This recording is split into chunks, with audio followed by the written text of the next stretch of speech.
Hello and welcome here to TalkFCB and welcome back to the channel today, guys. And this video right here marks back-to-back double uploads because, of course, this is a big week. We are entering here a very, very important time as Barca fans. And in today's video, we are going to be looking back on that brilliant, absolutely fantastic win over Osasuna yesterday by 4-0. We're also going to be talking, though, about Laporta and Alemany's words on the possible signing of Erling Haaland this summer.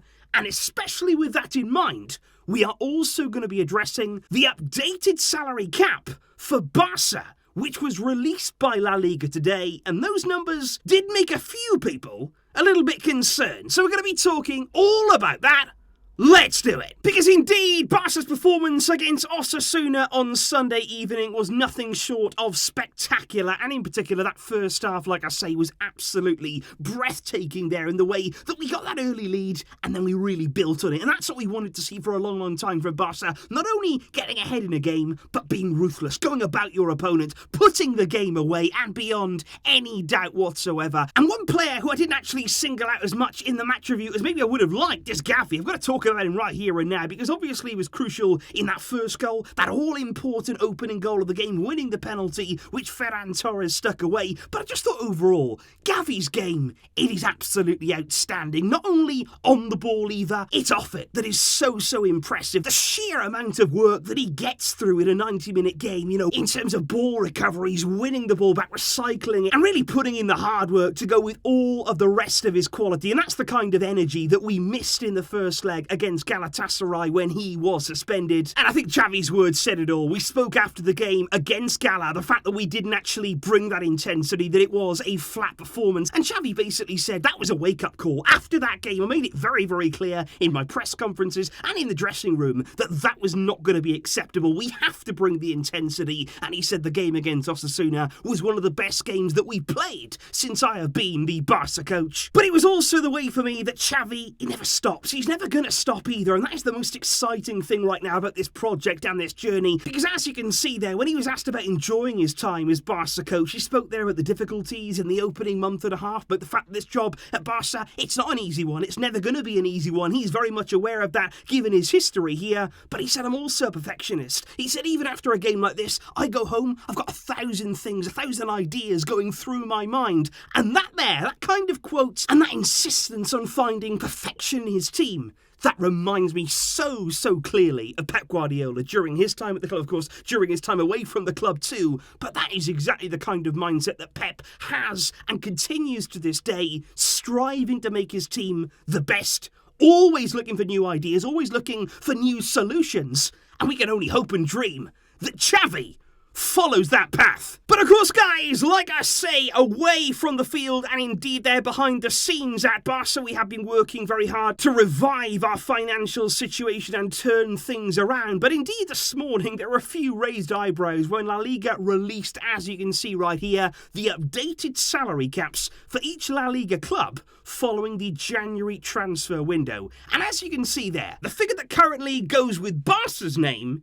is minus 144 million euros. And that is obviously not good reading, especially when you compare it there to Real Madrid, who are plus 739 million. And that just further highlights the huge gulf in the way the two clubs over the past few years have been managed off the pitch. But what I have to say about this is that please, guys, don't read too much into this right now. Do not look at this and start thinking, okay, we're back in a bad situation. Because we all knew that this season it was going to be like this. We knew that all those losses were going to be put in here. We were going to make this a really difficult time. But after this season, we will come out of it. You will see, I guarantee you, a massive difference in the salary cap from this season and then next season. Come the summer, for sure, there will be a very different number. Because what you also have to bear in mind right now is that Barca are still very much in negotiations with La Liga over that CVC deal, which may also be why La Liga here have released this very publicly, putting emphasis here on the negative number there for Barca, just to put more pressure on us to sign that deal. But what I do have to stress is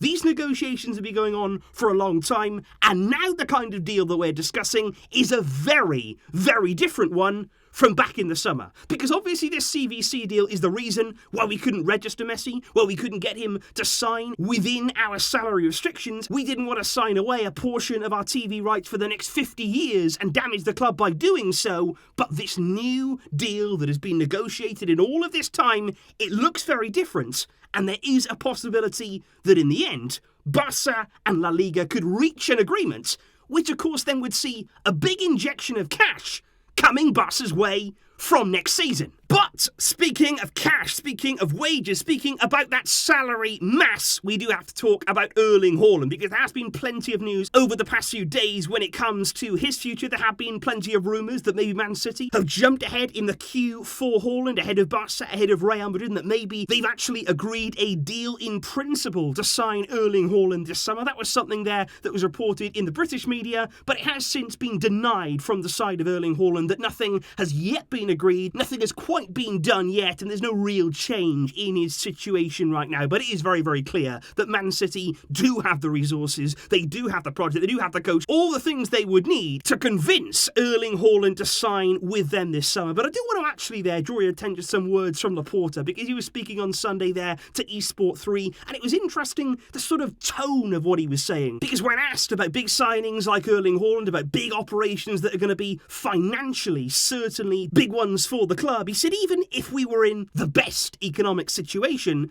there are still some operations that we wouldn't do. He said Alemany and Jordi are working on improving the team, we're working hard, we want to do deals, but some are difficult. He said we have to save ourselves. He's talking there about the club. He said because we have improved, yes, but we have to complete now the recovery of our economic situation. He said we will not do any deals that could put the club at risk. And that was interesting there, because Laporta, up until now, has been very positive, very open about the whole Erling Haaland situation. But I just thought here, this is maybe taking a bit of a step back, saying, look, we're not going to put the club at risk, which, by the way, I agree with. I don't think we should do that for any player at all. We have to make sure here we're not overspending. As you can see, we're clearly not out of the woods yet financially, so we've got to be careful and make sure that we're only dealing within our means. But then Alemany, after the game, he also spoke to the media, and he said, actually, Laporta, he's only spoken here because of the media's insistence to do so. He said it's not really the time we feel to talk about transfers for next season. He said we're not going to talk right now about options that are ruled out or not. He said what we want to do is work in maximum silence. So the word right now from the club is that they're very, very tired